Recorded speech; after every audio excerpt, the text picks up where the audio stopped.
এই সন্তান মার জন্য দোয়া করবে, বাবার জন্য দোয়া করবে, চোখের পানি ফেলাইয়া সন্তান হাত তুলে দোয়া করতে দেরি কবরের আযাব বন্ধ হইতে দেরি হইবে না।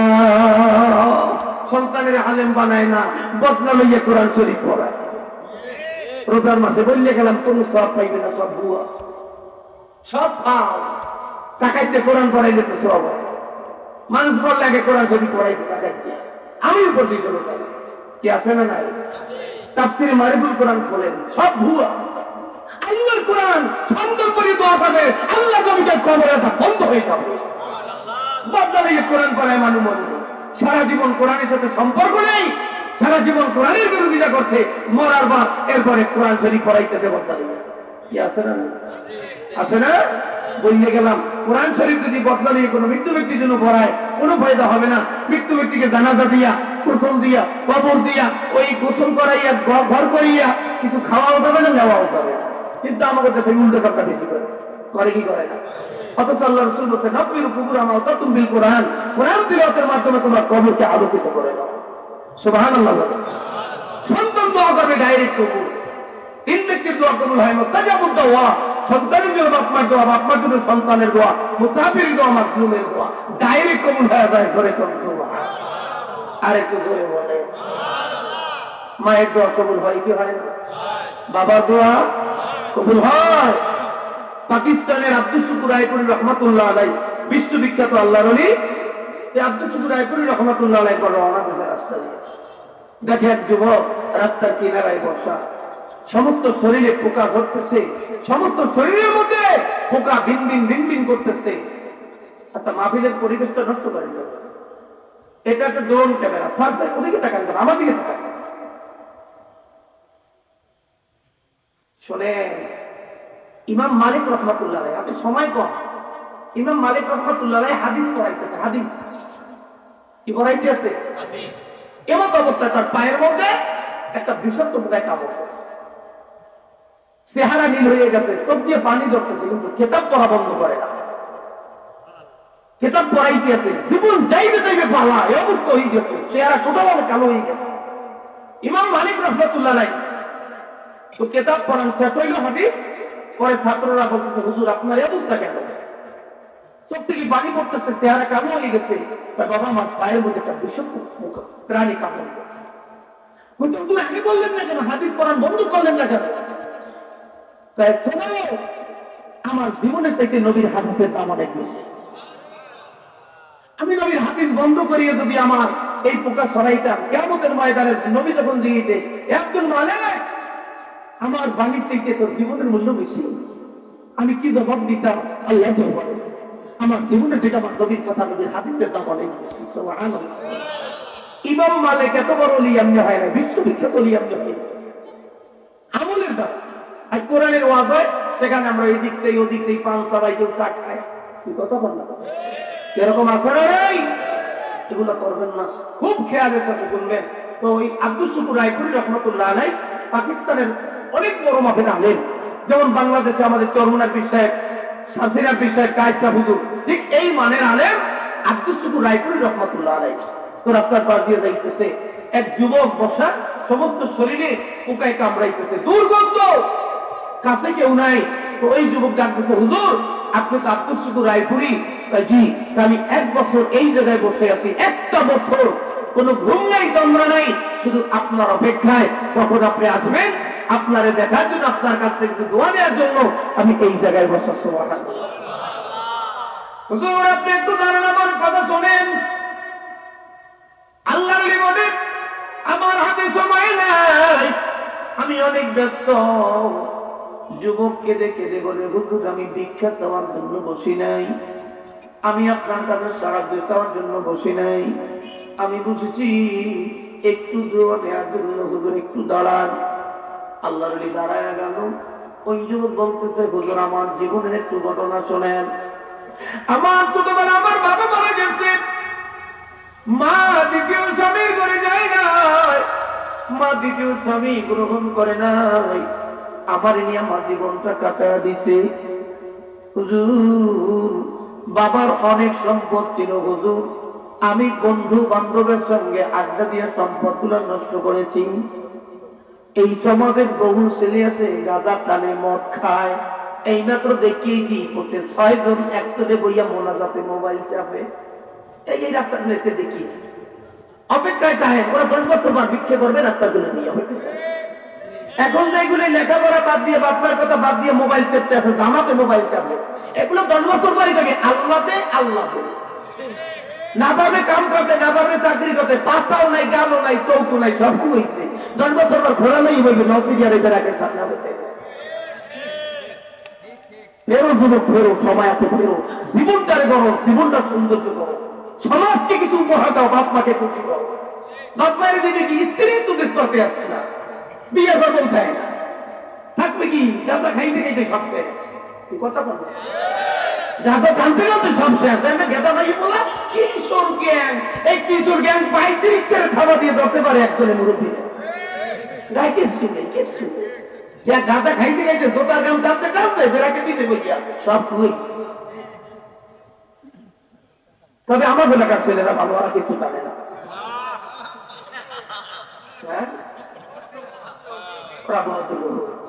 ওরা কানকারীকে বিড়ি টানে না, ডিজিটাল না, ওরা জোতার দাম মাঝে মাঝে নাক দেখানে। খায় গাঁজা হয় রাজা, রাস্তার মধ্যে যে খাম্বা দিকে টানে, তার পাশে পাশে কিশোর গ্যাং। রচিনি চাই না মানে আমাকে স্বামী মল্লিক থাকতে পারে। আগে 3 দিন আগে স্বামী মল্লিক এই 4 দিনে এগুলো শুরু হতেছে। এক কিশোর গ্যাং নেতাই যে গরু বাঁধাই মধ্যে ডাক্তার এর মধ্যে বাংশ থাকে। আমি আমাকে দেখিয়েছি হাতে খিড়িমিড়ি দেখে এতটুকু খিড়িমিড়ি তাকে আমি আমির ইসলামের জায়গা কিনছি। স্বামী মল্লিক যদি একটা থামর দিতে ও 6 মাস একটা খেলে দিচ্ছে। হে স্বামী মল্লিক খেয়েছে আর আমি দেখি বন্ধু তুই সব করে মার মতো তোর মারে কোনা দেখি সব সব কইছে আমুলতে কিনছি। তোর স্বামী মল্লিক দিতেছি ভাই, ওকে 2 বেশি গেছে, তার থেকে বেশি যাবে সব। কি এই অবস্থা আছে নাই? এই বাস্তব আছে, এই নলসিটি চাই না মানে আল্লাহ রেখে দেয়। রাস্তা বানাবে আর এটা রাস্তা বানাবি। ওই যুবকটাকে বলে আল্লাহ শোনেন, আমার জীবনের মর্মান্তিক হৃদয় বিদারক ঘটনা।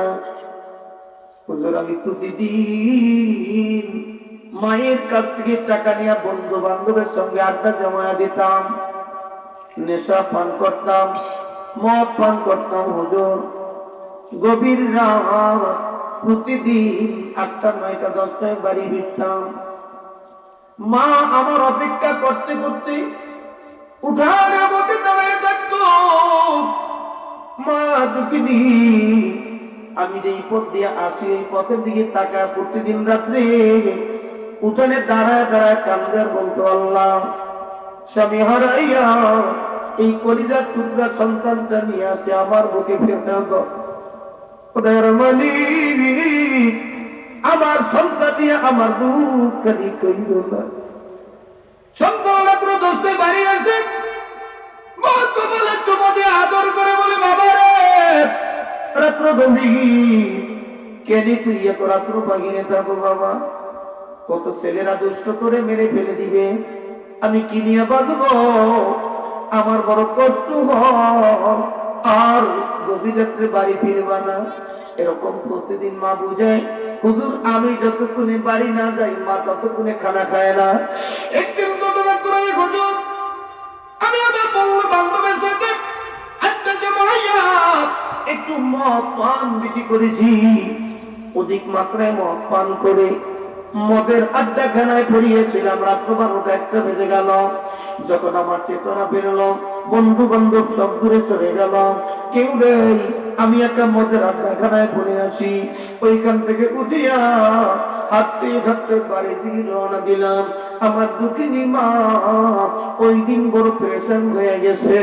আমার দুঃখিনী মা উঠানে দাঁড়াইয়া থাকতে থাকতে আমি যেই রাস্তা দিয়ে বের হই, ওই রাস্তা দিয়ে বের হয়েছে, তখন মোবাইলের যুগ ছিল না। হুজুর, আমার মা রাস্তার মধ্যে হাঁটতেছে, রাত্র 12টা 1টা বেজে গেল, গভীর রাত।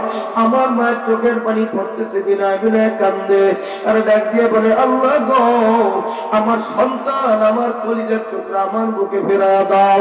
হুজুর, আমি রাত্র 1টা বাজে বাড়ির মধ্যে ঢুকলাম, ওই তোমার মায়ের কান্নার আওয়াজ আমার কানে আসে রে। হুজুর, মায়ের কান্নার আওয়াজ গুলো কানে ভেসে আসতেছে। হুজুর, আমি তো মনে বচ্চায় মাতাল অবস্থা, যখনই মায়ের সামনে হাজির হয়ে গেলাম গো, মা রাগ হইয়া আমার একটা মৃত্যু আওয়াজে থাপ্পড় মেরে দিল। কেন গো, তুই এত রাত্রে বাহিনী ছিলি, আমারে কষ্ট দিলি, আমার কলিজা আগুন জ্বলতেছে তোর না দেখে। হুজুর, আমি মাতাল অবস্থায় ছিলাম, আমার গীতা গীত ছিল না, আমি পাও থেকে জুতা খুলি আমার দুঃখিনী মায়ের মাথার উপরে আঘাত লাগাই দিলাম। মাকে আমি কয়েকটা জুতা দিয়া পাড়ি দিলাম, আমার দুঃখিনী মা সহ্য করতে পারে না। মা জমির মধ্যে পড়ে গেছে, দেখতে বলে, যেই সন্তানের মায়ায় আমি যেই সন্তানের মহাপথে রাস্তার মধ্যে দাঁড়ায় রইলাম, এই সন্তান আমার আজকে মাথার মধ্যে জুতা দিয়ে আঘাত করলো। আল্লাহ, কি করব? মা গড়ায় আর কান্দে, ছেলের কোনো হোশ নাই, বাসায় চলে গেল, যায়া খাটের মধ্যে শুয়ে পড়ছে। এই জুতার বাড়ি খাইয়াও দুঃখিনী মা ছেলের কাছে গিয়ে বলে, বাকি থেকে ছেলের ডাক দিয়ে বলে, তুমি খানা খেয়ে নাও, তোমার জন্য খানা তৈরি করে রেখেছি, তুমি খানা খেয়ে নিও। এই অবস্থায় মা জুতার বাড়ি খাইয়াও ছেলের খানা খাওয়ায় রে। মা দুঃখিনী সারাটা রাত বাহিরে কান্দার করে, কি করলো আমার ছেলে, আমার মাথায় কেমনি জুতা দিয়া বাড়ি মারলো। মা দুঃখিনী বাহিরে পড়িয়া কান্দে। মায়ের ইচ্ছা ছিল সন্তান মায়ের কাছে যাইবে, ক্ষমা চাইবে না। ছেলে মায়ের কাছে ক্ষমা চাই না, 3 দিন হয়ে গেল। এই 3 দিনে মা শুধু পাক করিয়ে রাখে, নিজে খাই না। লজ্জায় মা এমন ভাবি কষ্ট হলো। মা দুঃখিনী 3 দিন পর একটা বুলেটের গুলি ছেড়ে দিয়েছে। দয়ার মালিক, এই যেই ঘাটতি আমার ছেলে আমার গায়ে করছে, ওর হাতের মধ্যে বুকে লাগে, আল্লাহ তুমি ওর বিচার করো। এই দরখাস্ত করতে দেরি, হাতের মধ্যে ঠোসা পড়তে দেরি না। ছেলে হাতের মধ্যে চুলকায়, ঠোসা পড়িয়া চুলকান শুরু হয়ে গেছে। সেই জায়গায় চুলকানিতে চামড়া উঠিয়া যায়, মানুষের ভিতরে চুলকায়, পাগলের মতো হয়ে গেছে, সহ্য করতে পারে না। পাকিস্তান চর্ম বিশেষজ্ঞ ডাক্তারের কাছে গেছে। ডাক্তারের কাছে যাওয়ার পর ডাক্তার অনেক ট্রিটমেন্ট করতে আছে, উন্নত মানের চিকিৎসা ভালো হয় না, ক্রমান্বয়ে রোগ আস্তে আস্তে বাড়তে আছে, সমস্ত শরীরের মধ্যে ছড়ায় গেছে রে। পাকিস্তানের বড় বড় ডাক্তাররা বসে বলছে, না চিকিৎসা বাংলায় হবে না, এই পাকিস্তানে হবে না, তাড়াতাড়ি তুমি ইংল্যান্ডে চলে যাও। ওই যুবকের ডাক দিয়ে বলে, জমি জমা যা বিক্রি করে তাড়াতাড়ি ইংল্যান্ডে যাও, যদি বাঁচতে চাও ইংল্যান্ডে গিয়ে চিকিৎসা করাও। ওই যুবক জমি জমা বিক্রি করে এই অবস্থায় ইংল্যান্ডে পাড়ি জমাইলাম। ওই যুবক ডাক দিয়ে বলে, হুজুর, আমি 4টি মাস ইংল্যান্ডের মধ্যে ছিলাম, ওই ইংল্যান্ডের বড় বড় স্পেশালিস্ট আমাকে দেখেছে, কোনো পরিবর্তন নাই, কোনো ডিমোশন নাই, খালি রোগীর ইমোশন হয়, কোনো প্রমোশন নাই, রোগ বাড়তে আসে বাড়তে আসে বাড়তে আসে। ইংল্যান্ডের এক খ্রিস্টান ডাক্তার একদিন বসে সমস্ত ডাক্তারেরা, কেন গো এই ছেলের এত ঔষধ পুষ্করি ইঞ্জেকশন কাজ হয় না, ঔষধ ব্যর্থ, এর কারণ কি? এক খ্রিস্টান ডাক্তার ডাক দিয়ে বলে, যুবক বল, তোর শরীরের মধ্যে তোর উপরে কারো অভিশাপ আছেন? বল, তোর উপরে কোন গুরুজনের মহাজনের অভিশাপ আছে? কেন ঔষধে ধরে কাজ করে না? ওই যুবক 2 চোখের পানি সারিয়া কান্দার বলে, ডাক্তার, আমার উপরে আমার জনম দুঃখিনী মায়ের অভিশাপ আছে। আমি আমার মায়ের জুতো দিয়ে একটা বাড়ি মারছি। আমার মা ওই দিন বলেছিল, আল্লাহ যেন তোর হাতের মধ্যে পোকা লাগায়। ওই খ্রিস্টান ডাক্তার চোখের পানি সারিয়া বলে, যুবক কি করলে যদি বাঁচতে চাও তাড়াতাড়ি যাও, মায়ের চোখের পানি সব চাইতে বড় ঔষধ, তাড়াতাড়ি যাও। ওই যুবক পাকিস্তান বিমানের টিকিট কেটে রওনা দিয়ে পাকিস্তান আসলো। আসিয়া বাড়ির ভিতরে ঢুকছে, সমস্ত শরীর পচা দুর্গন্ধ। এসে দেখে ঘরে দরজায় তালা চলে। পাশের ঘরের লোকের ডাক দিয়া বলে আমার মাই কই? নতুন ডাক দিয়া বলে তোর মাই কই? 2-3 দিন আগে তোর ভাই বিদায় হইয়া গেছে। ওই দোকানদার বলে ও হুজুর, আমি আমার মায়ের কাছে ক্ষমা চাইতে পারি নাই, আমি আমার মায়ের কাছে তওবা করতে পারি নাই, ক্ষমা চাইতে পারি নাই। আমার উপায় কি হবে? আল্লাহর রিজুকের বাড়ি বলে কাউনের বলে যুবক রে, এই পৃথিবীর কোন ডাক্তার পয়দা হয় নাই, তোমার এই রোগের চিকিৎসা করবে আর তোমার জন্য দোয়া করবে। তুমি আল্লাহর কাছে দোয়া করো, আর মার জন্য দোয়া করো, বাবার জন্য দোয়া করো, 5 ওয়াক্ত নামাজ পড়ে মা বাবার জন্য দোয়া করো।